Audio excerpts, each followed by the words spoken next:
Sme na cintoríne v Slávičom údolí pri hrobe mojich rodičov, otca Alexandra Trizuliaka a mamy Evy Trizuliakovej. Pamätník mojim rodičom som navrhol v roku úmrtia nášho otca Alexandra a jeho kompozíciu tvoria dva vertikálne kamene s ustupujúcim stredným pilierom, na ktorom je zavesený otcov kríž. Horizontálnu časť toho náhrobku tvoria dva kamene oddelené, ktoré sa tak mierne zdvíhajú, čím sa vytvára taká tá myšlienka, alebo evokuje sa myšlienka tej našej budúcnosti pre večnosť. Moji rodičia pre mňa boli určitým symbolom, vzorom obrany života. Celý príbeh našej rodiny je vlastne toho svedectvom. Z našich rodín vlastne prišli na tento svet desiatky vnúčat a pravnúčat. Čiže cítime sa byť ako deti nositeľmi odkazu mojich rodičov.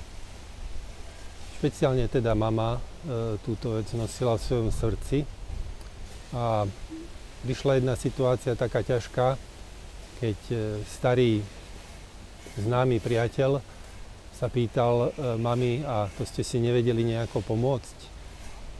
A mama na to odpovedala, no, ktoré z mojich detí som nemala mať. Čiže v tomto duchu mama prežila svoj život a my vlastne s ňou, všetky tie príbehy naše, všetci sme v nejakých tvorivých povolaniach a naozaj je teda otázka, čo by bolo keby. Mama aj spolupracovala s Fórom života, aj bola v určitej chvíli takou tvárou, obdržala cenu Antona Neuwirtha a ja som ju vždycky sprevádzal. Hej. Aj dlhodobo vlastne vnímame prácu a aktivity Fóra života, tých pridružených organizácií ako veľmi potrebnú a účinnú. Je to v duchu toho hesla, ktoré v Českej republike má organizácia Nesoudíme, pomáháme. V tomto zmysle ja chápem teda aj úlohu Fóra života alebo jeho pôsobenie na Slovensku. Sám sa snažím k tomu aspoň čiastočne prispieť a som bol oslovený, aby som spracoval a pripravil návrh pamätníku nenarodeným deťom. Je to jednoduchá myšlienka, nie je to nejaké zložité. Jedná sa o oblúk života od prirodzeného počatia až po prirodzenú smrť. Na čelnej strane pomníka je štilizovaný motív dieťaťa v maternici. Na zadnej strane ešte komentovaný krátkym nápisom.